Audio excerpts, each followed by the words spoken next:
Is Solskjaer actually United's best interim fix again? Well, in my opinion, the obvious answer is yes, and not because he's an elite level tactician or even the best option long term, but because interim management is a different job, and Solskjaer has already proven he can create an immediate swing in morale, role clarity, and results without needing months of tactical installation. But here's the twist: if he's so obviously suited to this, why do United keep refusing the sensible option and jumping from one next Guardiola, next Sir Alex fantasy archetype of a manager to another? Because the dopamine of a glamorous appointment feels like progress, even when the outcome says the opposite. So the real question becomes this: if Manchester United should be moving away from the genius manager myth and towards a management strategy that prioritizes the effectiveness of the management team as a whole, is Solskjaer the best short-term stabilizer, precisely because he isn't trying to turn the squad into a laboratory for a tactical Frankenstein that does United more harm than good? To answer that, we need three things. First, why interim management is its own specialized craft, and why the so-called tactical elite often fail when thrown into these sorts of scenarios, whilst coaches like Ole, Heynckes and Hiddink thrive. Second, what Solskjaer actually displayed last time around that genuinely makes him one of the most successful interim head coaches in the last 20 years. And why are those same attributes are exactly what United need right now? Before we break that down, the OK jersey shirt of today's episode is this Adriano Inter Milan grey and black third shirt from the 04 to 05 season, and I'll come back to this shirt and the story behind it later on in the video. You can check out their site, okjersey.com, for both retro and current season shirts, so I'll leave a link in the description and comments. Part 1. Interim management is not about building a perfect philosophy. It's about stopping the bleeding, fast, and bandaging any weak areas in order to get the team running effectively again. And the reason most interim appointments fail, or even permanent appointments midway through a season, is because clubs treat them and approach the situation as they would do when appointing a head coach in the summer. They ask them to install a new system and style of play, when often the squad is psychologically fractured, physically overloaded, and tactically confused. An interim has to solve three things in order. First, morale, because performance collapses when belief collapses. Second, role clarity, because players can't execute what they don't understand. Third, game state discipline, because even a broken team can steal points if it stops beating itself. Now here's the curiosity point. Which famous interim successes actually did that, and how? Let's start with the classic Guus Hiddink at Chelsea in 2009. Chelsea didn't suddenly become a new tactical invention. They became emotionally stable and structurally clear, and that alone was enough to win the FA Cup and to turn a collapsing season into a functional one.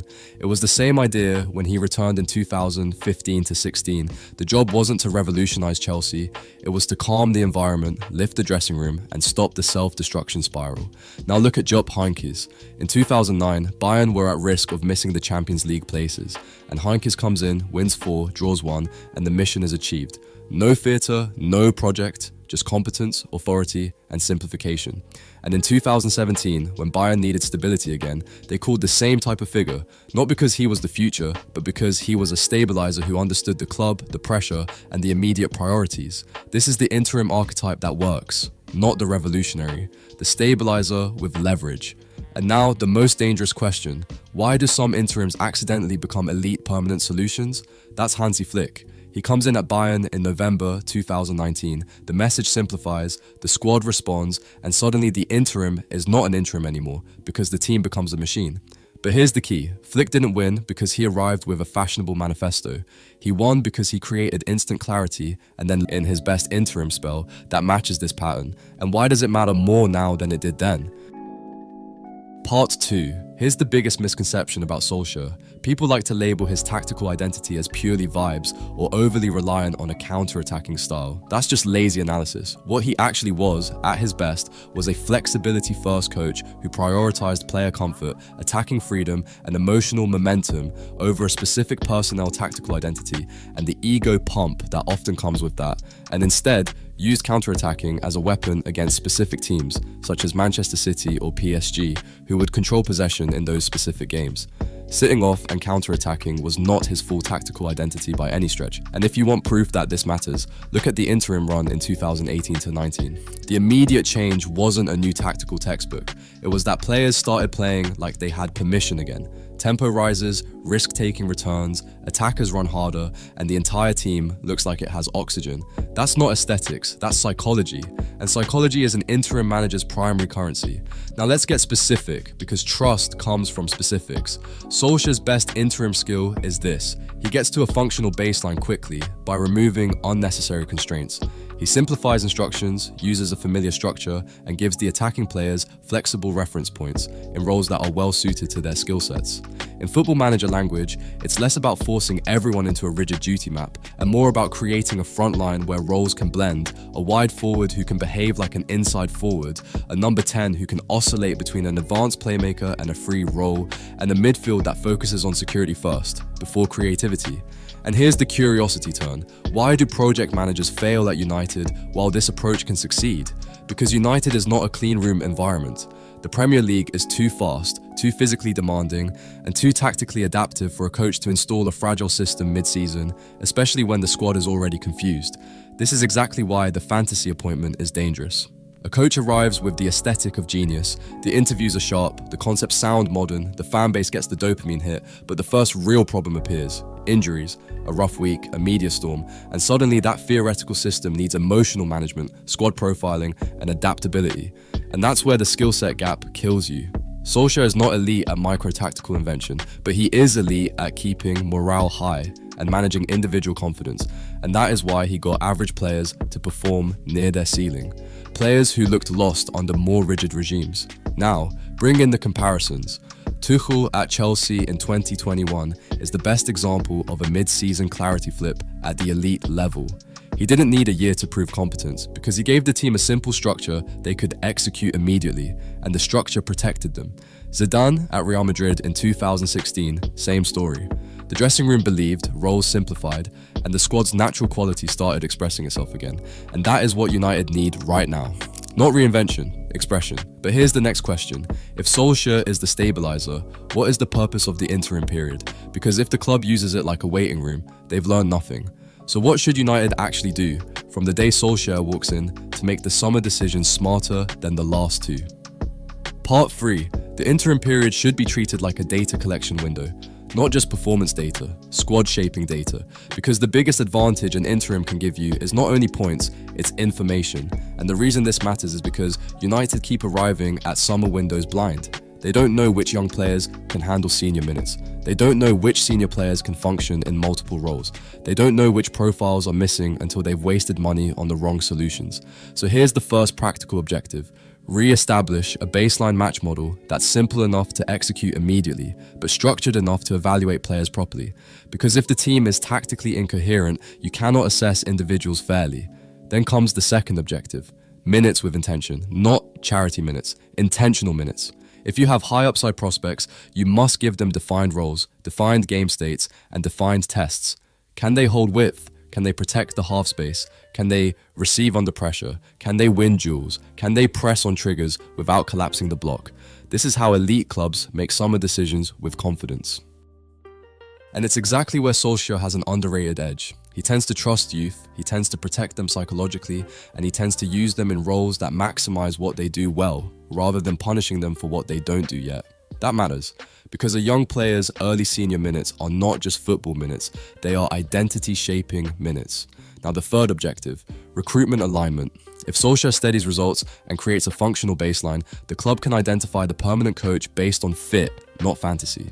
This is where the board, and frankly the fan base, have to grow up. The next appointment shouldn't be about charisma, fashion, or next-gen vibes.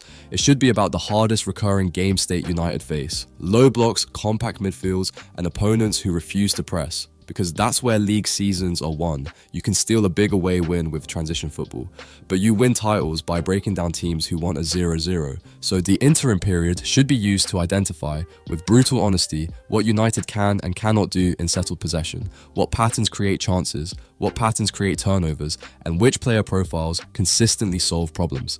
And that becomes the filter for the summer. Now, here's the final curiosity turn. Why Solskjaer specifically, and not another interim?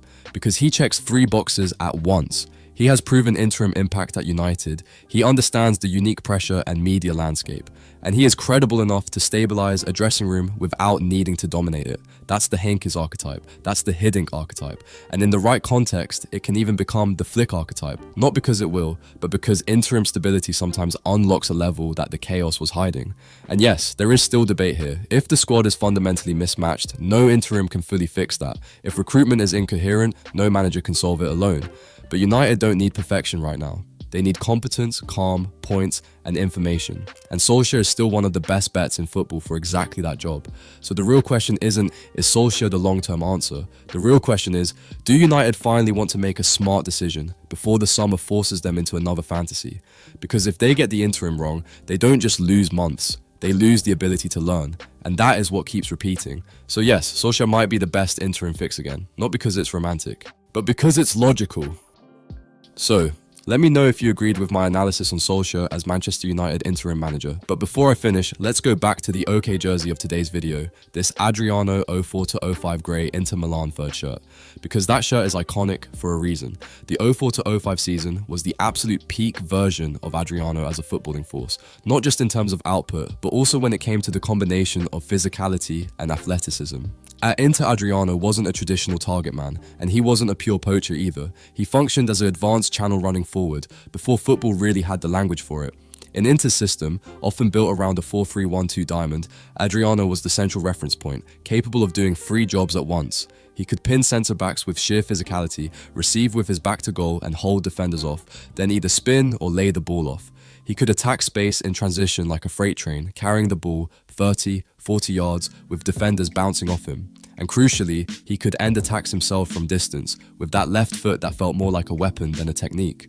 His best moments that season weren't just tap-ins, they were moment shifters, long-range strikes where the defensive block was set, goals where he turned 2 defenders into passengers, free kicks hit with brute force rather than bend. Against Milan, against Porto in Europe, against Roma. Moments where the game state tilted purely because Adriano decided it would. That grey and black shirt captured that version of him perfectly. Minimal, heavy, intimidating. A striker built for chaos, dominance, and inevitability.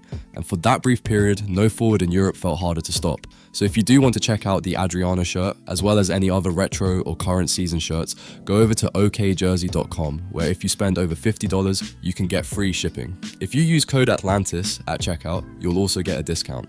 I'll leave a link to the site in the description and comment section below.